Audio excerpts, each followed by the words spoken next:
Welcome back to Bulletproof Mindset, your go-to podcast for health, fitness and entertainment. Today's episode is all about the main signs to look out for so that you know that your body is losing body fat and not losing muscle.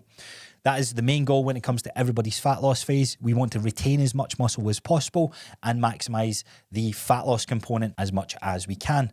Now, after we talk about the main signs in today's episode, we also talk about the strategies of maintaining muscle. So I hope you enjoyed today's episode. Before we jump into it, I just want to say, if you're not following a structure, the Bulletproof Coaching 12-week strong program, there's a bunch of you guys that are following that just now. So thank you to you guys that already are. Thanks for the feedback. But if you want to get involved with this, as I said in today's episode, you can get it for just £12 per week. The link for that is going to be in the show notes. It comes with my own app. It comes with the structure, the reps, all that sort of stuff. I'll leave a link for that below. And yeah, without further ado, I just think we dive straight into today's episode. What's up, guys? We are back. So today's episode, as you can see from the title, is all about signs to look out for that you're losing body fat and not muscle. And I wanted to do this episode because I've got maybe 25% of my clients just now that I'm working with that are now looking to go into their first fat loss phase. And in these conversations, we're setting up, obviously, different strategies on how we're going to approach that.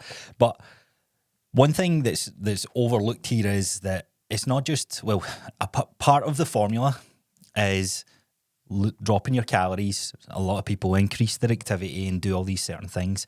But you would have heard me many times before talk about how losing weight isn't necessarily the goal.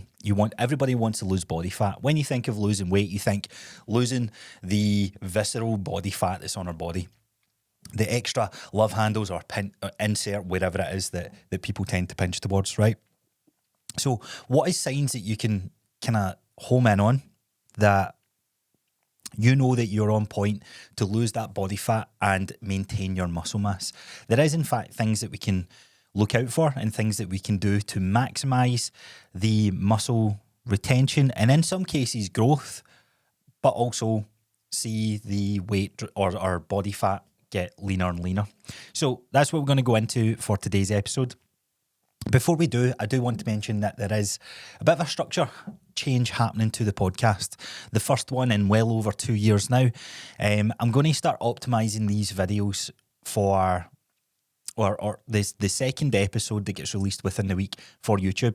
I wasn't going to post this on Spotify, but I have had a few conversations with a few of you guys that saying, look, don't drop the Thursday episode. I really enjoy it, which is good to hear. So if you are going to listen to the podcast on Thursdays, I'm going to bring back the guest episodes, which will be, I think it's going to work out every second Thursday or maybe one Thursday a month.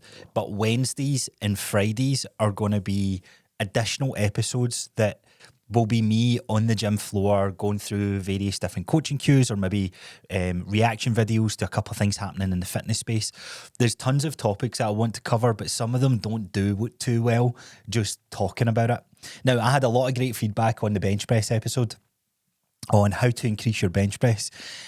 However, I found that episode really, really challenging to do because there's a lot of kind of techniques and stuff that I was talking about that I would have loved to just show you. You know what it takes me back to? I vividly remember this in PE where we had to explain an umbrella. We were in PE, and obviously when you pick PE in high school, you're like, yes, I'm going to be playing sports all day. And then you get to the theory part of PE and you're like, this is fucking shit. And I never forget, we're sitting in the class and we're all... So the sporty bunch of I think it was 4th year, 5th year or whatever it is. And I remember PE teacher, he's like, I want you to write down and explain what this is. And he held up an umbrella. And I remember finding how difficult that task was.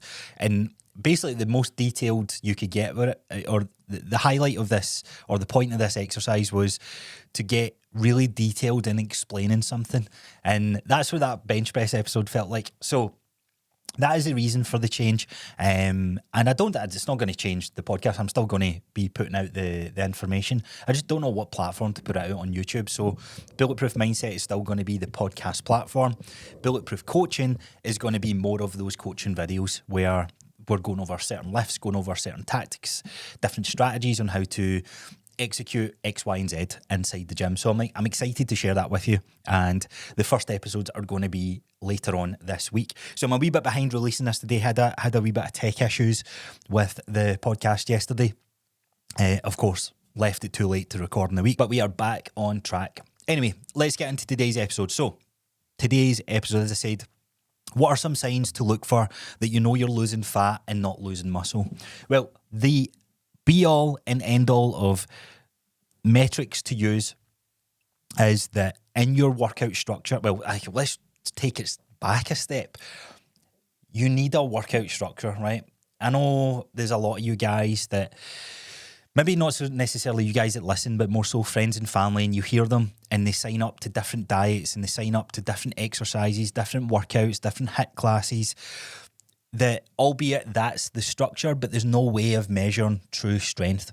So I would say if you want to maximize your best approach with this, one thing is keeping your workout structure the same, because you know your numbers, you know what your strength is, you know roughly what you're lifting in a particular rep range, so that when you go into that fat loss phase, those numbers should more or less stay the same, if not get a little bit stronger. So strength is metric number one. Now, what I would caveat this by saying is, don't look to the bodybuilders in this sense, because those guys do it in extreme ends, and the fatigue and just the sport itself from an athlete perspective, it isn't what we're chasing. It ain't a healthy pursuit. And this goes for any athlete: CrossFit, High Rocks, bodybuilders, insert whatever it is that you want to look idolize from an athletic point of view. These guys are at the top of their game. That doesn't necessarily mean it's the best approach or the healthiest approach. Their whole goal is to win or compete in said event. Now, we can do it from a public bystander's point of view, but we're talking about fat loss here, right? You want to sustainably lose that fat. And if you go into these aggressive cuts that some of these guys do, you ain't going to survive as well. And I would argue that there's a lot more off the back of that can be more mentally challenging as well as physically challenging. And almost that's why there is a kind of cult-like following for the bodybuilders, because it's fucking, on one hand, it is very impressive from the discipline aspects that these guys and girls create. But on the other hand, for us that are we're wanting to lose body fat and keep it off forever, it's not a smart approach to go to. So, back to the workout structure. You've got your workout structure, and your strength should maintain. You shouldn't be losing strength. If you're losing strength, there's a good chance you're losing muscle. And I would say that for your favourite kind of bodybuilder, influencer, or even friend. I went through this myself. I aggressively cut and then massively ramped up my cardio, and my lifts got weaker in the gym. Now, it didn't happen on week 1, week 2, week 3. It maybe got a wee bit more fatiguing towards that last part. And that's where you go into this unhealthy... It's an unhealthy obsession, I guess, at the end of the day when you think about it, because you're hammering your body so much throughout the week with lifting weights and then obviously doing a ton of cardio. The fuel that you're putting in your body is obviously drastically cut. So your body's only going to adapt one way, and that is by getting very stubborn on what it's going to do to burn that body fat. And other things like your energy levels and things like that will start to shut down. But the next thing is, or one of the main things is that expensive tissue on your body that requires a lot of calories to maintain, that it starts to break that down and get rid of it, because it's like we can't keep that muscle mass on even though you're training hard. And this is where anabolic steroids come in. This is where people will get away with it more, because they have this compound in their system that enhances that part, so they're allowed to, or it gives them the chance to push the boundaries of that. And that's why I'm saying, like, look, it's still a fucking hard discipline act to follow, but don't compare yourselves to these guys. So back to your structure. You're doing your structure 3, 4, 5 days in the gym, whatever it is, whatever your number is in the gym, you've got that structure, you know your lifts. Pay very close attention to the strength, right? You can allow a little bit, right? And usually week 1 in anyone's cut, sometimes it's a shock to the system, but 9 times out of 10, it's usually, here, that's just fucking great. Like, I could do this for weeks and weeks. Oh, I can't wait to be shredded. You're motivated. But it gets a bit fatiguing and it gets a bit tiring about, I don't know, for me, it's usually like 12 days in. 2 to the 4 week mark, that's usually the hardest part. So when you're going into your sessions, you might feel this kind of dip in energy. But if you do this correctly, you shouldn't necessarily feel that. Now, I'm playing devil's advocate here because it's very hard to talk to an audience where there's going to be different people coming into it. But basically what I'm highlighting here is going into your first fat loss phase should be, there's work that's done beforehand. So if I take some of the clients that I've been working with, we've getting them to track their calories. So we know where their calories are at. And a moderate fat loss phase would be 300 to 400 calories off that. Some people go a little bit more aggressive, but for me, that's more than enough to start seeing some changes in my clients and maintaining their muscle mass and still maintaining their strength, if not getting stronger, because they fall into the newbie gain category, or they fall into the category where they've been working out for long periods of times, but they're now working out again and they haven't worked out for a little while, so they've got that muscle memory within them. So for those guys, we know where their calories are at. We've attempted to increase the calories a little bit to almost reverse diet them, so they're used to a higher calorie intake. And then when we cut some calories away from them, they're not missing it too much. I think there's going to be a handful of you guys that will go into your fat loss phase this coming year, and you're still going in pretty low in terms of calories because your movement throughout the day is pretty low and you haven't gave the reverse diet a chance. So if that's you, then cool. You can still go into a fat loss phase, but just know it's going to be harder for you. So it's going to be harder to maintain your strength because your calories may go from 1700 to 1400, and it's going to be hard to keep up with life if you have a very social life. Okay, so strength is the first metric. Second metric, obviously we can talk about measurements, right? So you have body fat testing with the calipers. You get different sort of, is it bioimpedance or biometrics, where it sends kind of this water pulse through you. Some of these can be very inaccurate, right? And the only thing I would say with, if you get your body fat tested through a device, the scales are, they're mental how much that can fluctuate. So this is where you stand on it in your bare feet and it tells you your body fat. They can be very inaccurate, but what I would say is try and measure yourself at the same time, the same day of the week, with the same sort of food in your system, if that makes sense, because that ultimately can throw off your water weight. But the best measurement I like to use is mainly waist measurements for majority of people, because that's where most of us will store this extra body fat. Yes, there's some people that store it in their arms and their legs, and that's an area that you want to improve. But let's be honest, most people will store it around their midsection, and ultimately, if you want to go into a fat loss phase, that's usually the targeted area that you want to eliminate. So putting a measuring tape round your waist, just about the belly button, take your measurement, week 1, boom, take it in 4 weeks' time, and if that's came down and everything else is more or less stayed the same, you've got your strength there, you're very moderate in the calories that you've dropped, then here, guess what? You've lost some body fat, and it's a fucking fantastic measurement. Only thing I would say with this one is, for the ladies out there, this can be, don't get too caught up on this number. Continuously use it. You might want to get a couple more readings, but things like bloating and fluctuations with your period and all this sort of stuff can have massive impacts on that waist measurement, right? So you might have actually lost more than what you think, but you're maybe taking your measurement on week 2 of your cycle, and then the other measurement is on week 4 of your cycle, or there's just, I don't know, maybe on the pill or various other medications that can cause massive fluctuations in terms of how bloated you feel. So, but measurements are a great thing, and yes, pictures can be, I guess pictures can be deceiving, but they can also be a very good tool.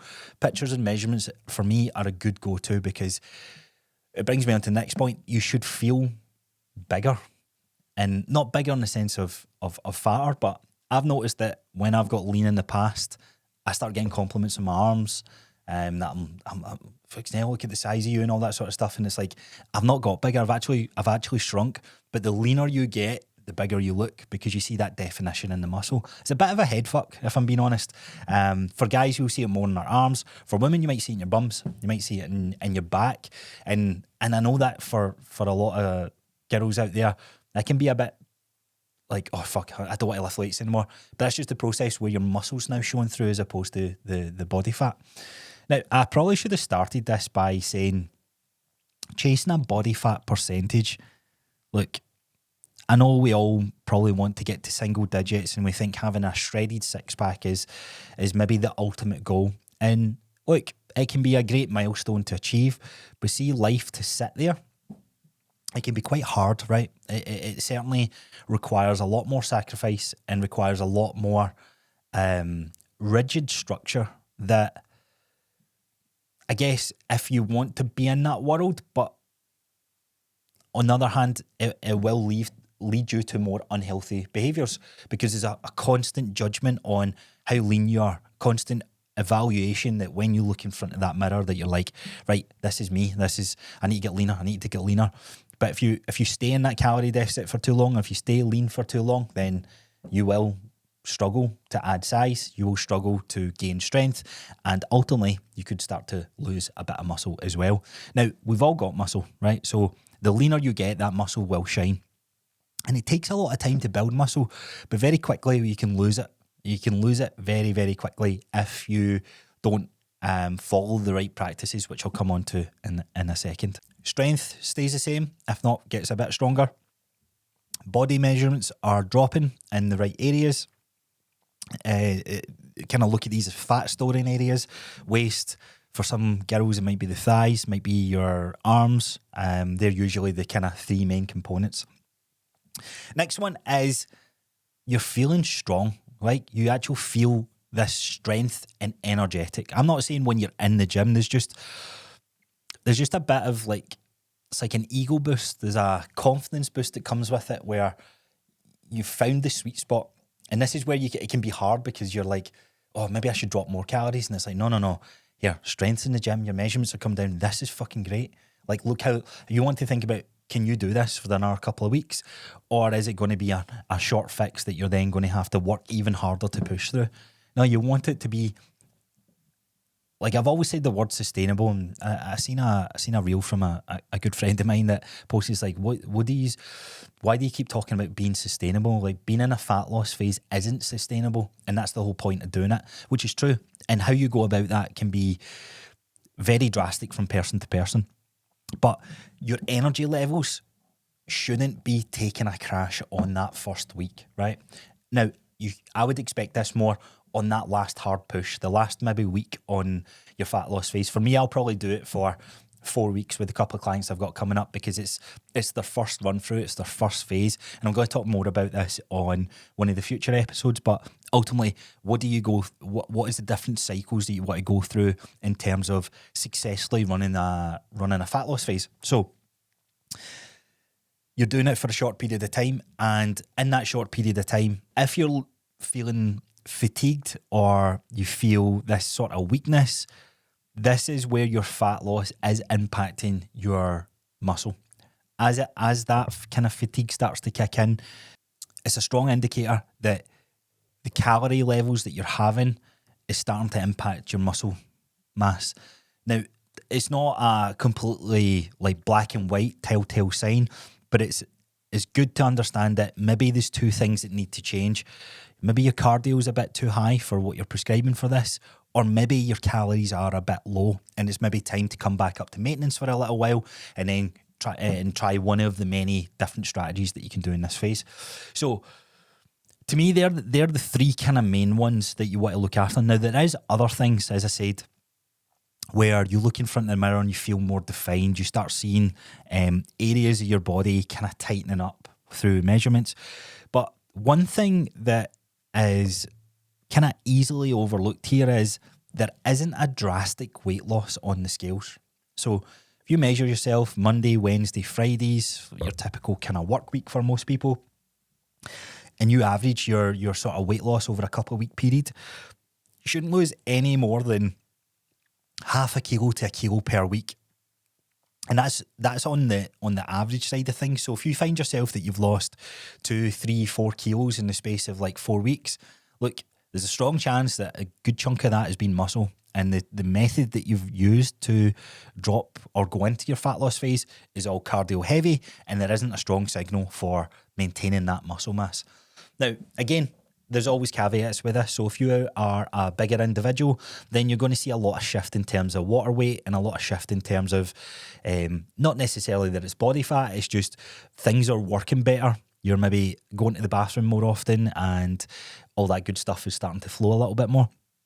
An example is, as well as something to pay attention to, is your meals. Meal timing, it doesn't matter, but just know if you have your dinner later at night, when you jump on the scales the next morning, you will be heavier on the scales. But that's because there's food in your system. There's more fluids going about, but that's why don't get so caught up on one measurement. Take the average over the week. Take the average over a couple of weeks.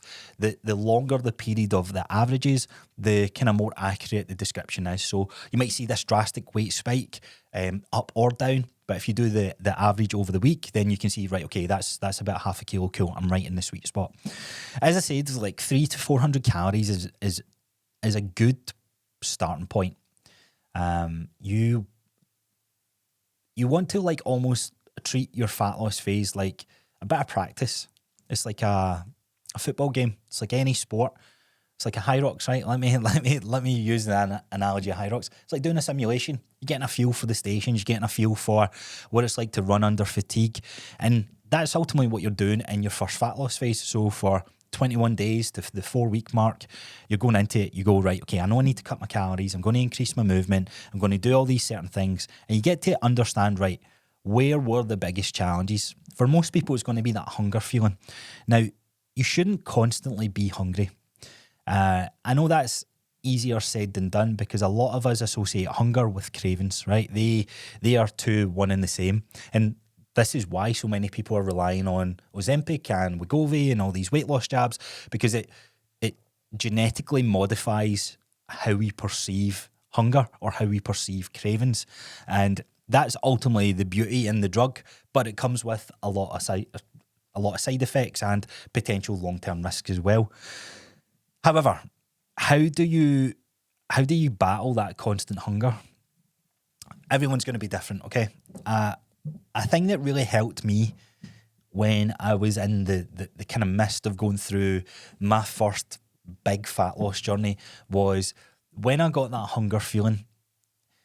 The behaviours that would come with that hunger feeling is just, okay, I'm going to go and reach for food, because we live in a world where I'm never really told no, right? Maybe when you live with parents, and that's sometimes where food behaviours come from, you try to sneak about the house and take things from the fridge. This was me late at night. I'd sneak downstairs and I'd eat the most random things ever. And that carried over when I started living myself. And I'm a grown-ass adult, right? There's generally no reason to be hiding that sort of stuff. But those behaviours have carried over to my adulthood. So when you expose yourself to a fat loss phase, there's going to be weird things that come out. You're going to find yourself doing some crazy things or wanting to do crazy things when it comes to, I don't want to use the word binge because it isn't a true justification of people who experience these binge episodes, but it is an element of it where you're just, rather than reaching for one chocolate bar, you find yourself you've ate 3 or 4, right? You're like, well, what the fuck was that about? Then you feel guilty and all these sort of feelings come on board with it. But for me, when that really uncomfortable feeling happens, the advice that I remember hearing was just know that feeling will pass after 15 minutes. And also trick your brain or tell yourself that as you're sitting in that feeling, that is your body utilising the fat. And there can be a dark side to that as well, where you can then go the opposite end and go down the bulimic or anorexia route. But for most of us who do struggle with this overeating or try to successfully go through a fat loss phase, this advice can really help. So as you're sitting there, you know for a fact, okay, this is really uncomfortable. I'm used to being met with this uncomfortable feeling and just reaching for food. So now I'm going to tell myself, right, this is what I want.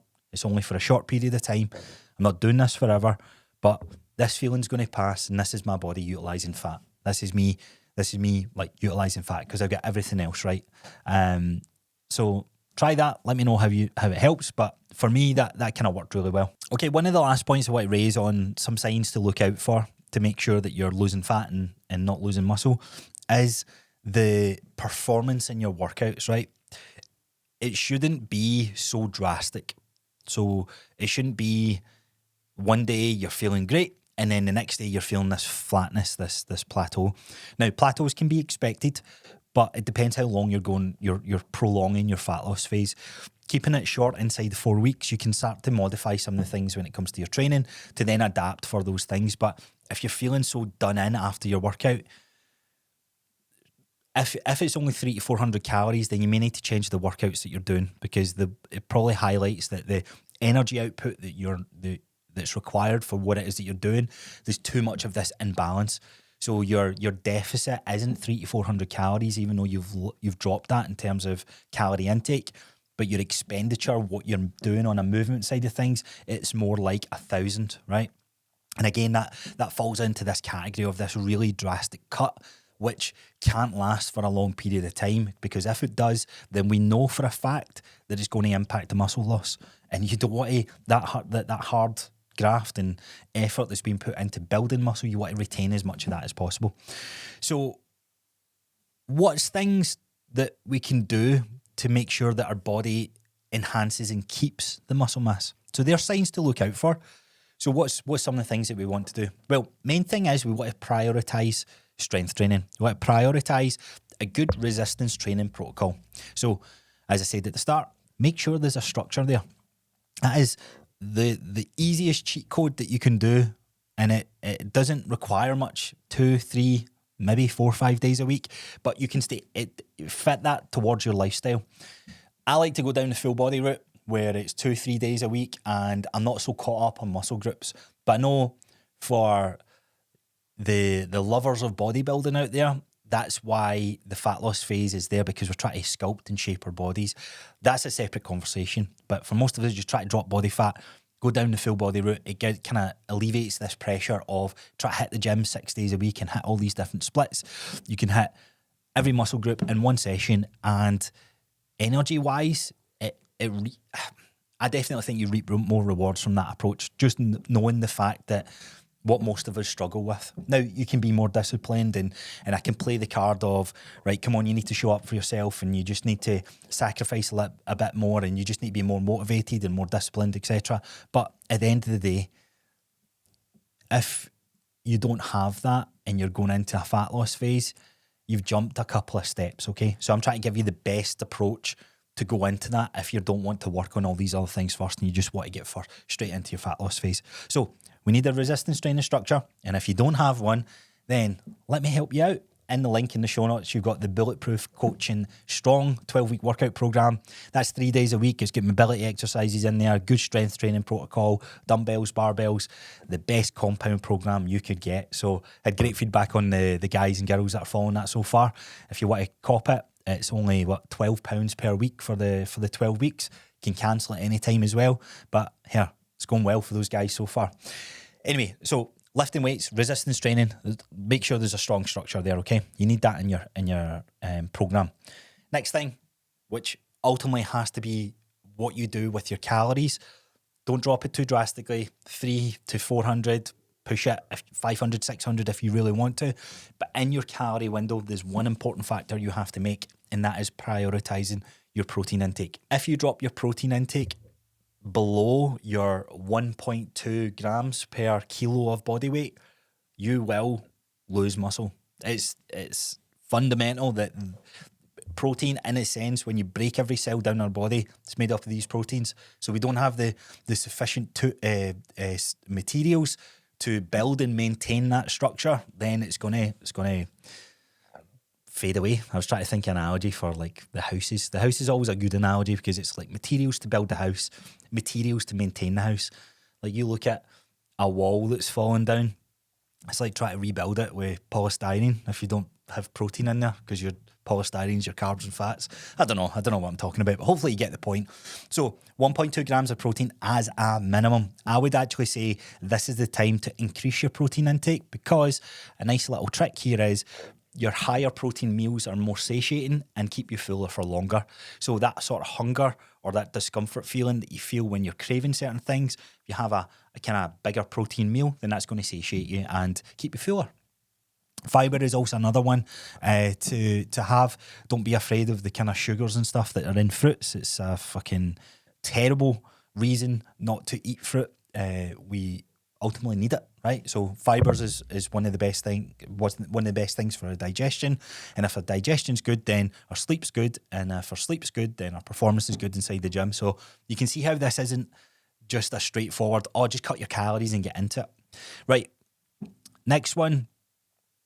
Well, I mentioned the calorie deficit, 300 to 400. I like to kind of stay in between 500-600 at a push, but yeah, I would stay in there. You want steady fat loss. You don't want this aggressive. The more aggressive you go, the higher risk you run of losing your muscle mass. And if you see any of your friends doing it, then they are on some secret sauce. Not all the time, but there's a good chance they're on some secret sauce. So yeah, right. Probably the main one, right? And I'm not changing my mind on this. I was very aggressive and hard on this when we started the podcast. Do not rely on cardio to lose your fat. And I've said this so many times in the podcast, but I'm going to reiterate again. If you just solely do high intensity workouts that fall under the cardio category, or if you just do cardio, running, biking, insert whatever cardio exercise, Stairmaster seems to be a popular one. If that's how you primarily lose the body fat, you need to keep that up, right? You do 30 minutes 4 times a week. A couple of weeks in, you'll hit a plateau. So then it becomes 40 minutes, then it's 45, then it's 50, then it's 60, then it's an hour, then it's an hour and a half. And I kid you not, I was at an hour and a half Stairmaster on my bodybuilding prep because I'm trying to go from whatever I started at. I think I started at 16% body fat to 10% to 9% to 8, 7, 6. I'm really trying to push the boundaries because I'm pushing a show. And it gets really, really obsessive and unhealthy. And cardio as that main method is the biggest fucking crux to, or the biggest challenge that I see with the bodybuilding community on how they lose their body fat. Because they won't maximise all these other things of reverse dieting and using the cardio lever on that last couple of percent. Some of these guys are like 17, 18, 19, 20% body fat, and they start doing cardio to lose the weight when they could easily just manipulate the calories a little bit. So cardio is the main kind of part to rely on. It's good to do, right? And obviously I've picked up running this past year. I'm not running to lose weight. I'm not running to try and lose body fat. It's the performance side of things that I'm chasing a little bit more there. But what I would say is if you do want to include running, when it comes to your fueling side of things, the days that you run, maybe bump an extra couple of calories onto that day. So let's say your calorie deficit, you go from 2,500 to 2,000, right? And there's a couple of days throughout the week that you run. We'll bump your calories on those days up to 2,100, 2,200, just to and help with the performance side of things so that there's not this extreme stress on the body to say, here, we're doing this signal that is very catabolic to the body. And it's just a fancy way of saying we need to reduce and take away that expensive tissue, which is muscle and fat. But muscle is included in that because it's looking at it and going, well, when we do cardio, we're not using this much muscle mass or these muscle fibers. So let's break that down and get fucking rid of it.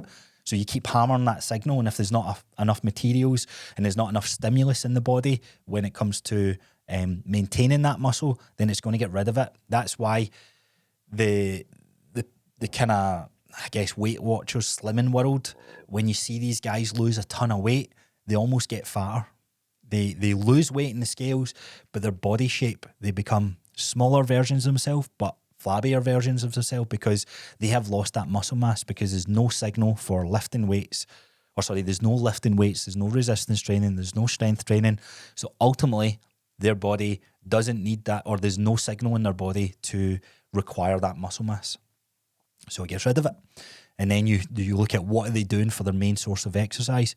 Well, they're hammering the cardio. And cardio is great. Look, it's fucking fantastic. It improves every aspect of our life. But done on its own, without resistance training, it is a recipe for yo-yo dieting, chronic pain, soreness, joints breaking down. Yeah, the list is endless. Okay, so there is a bunch of other things that we could dive deeper into, like sleep, hydration, stress levels, the list is generally endless where you can go with this. Going to do a couple of episodes on this because I think fat loss, particularly what most people are going to see on their Instagram feeds and their TikToks, is the whole summer boom. And look here, we all want to look good, feel good, and be confident in our skin. And one of the best ways to do that is obviously dropping body fat. If you consider yourself maybe in obese, morbidly obese, maybe even just a wee bit extra body fat, it's usually the first go-to change. Now, there's a psychological component that I want to start with this. So the next episode I'm going to do as a follow-up to this is going to be around body image, okay? Body image is one of the most distorted things that we are facing in 2024. And even more so in, I would say, coaches is one part of it, but there's a lot of people who are in decent shape and they're throwing pictures up of themselves and they're like, oh man, let myself go, no feeling my best. And I understand the psychological part behind that, but physically they ain't in that position. They're almost posting that and then they show their bodies and they're in half decent nick, but what they're writing in their caption doesn't line up to what I'm seeing in a picture. So I know more it's psychological. And psychological is impacted by, okay, why do you feel shit in yourself? Well, you've not been training for the last couple of weeks. Obviously, you're not going to feel good in yourself. There's a very distorted look that when you train, there's this arrogance that comes with it and you feel good. Your body doesn't necessarily change, or sometimes it's maybe you're a wee bit flatter or a wee bit fuller, but that all plays into this kind of how you psychologically see yourself in front of that mirror. So that's going to be one of the next episodes we do. I think that wraps up. So there you have it. That is how to dictate if you're losing body fat and not muscle, and some things you can do to counteract that. So I hope you enjoyed today's episode. That wraps up for today's episode. As always, if you enjoyed today's episode, consider sharing it on your story. Give us a tag at Coach Crosser, at Bulletproof Mindset __ on Instagram. If you're on YouTube, leave a comment below this video. Do you have any other tips, anything that I may have missed, or anything that you never thought of that you are now going to take into your next fat loss phase? Let me know. Would love to hear from you guys. And as I said, remember, fat loss it's a phase. It's one tiny little phase in this kind of circle of health and fitness. And if you want to maximize that, apply some of the strategies that we spoke about in today's episode, and you'll have a far better chance of succeeding. If you get any questions, then please reach out, comment below this video, reach out to me personally. I would happy to answer your questions. And until next time, I'll see you guys on the next one.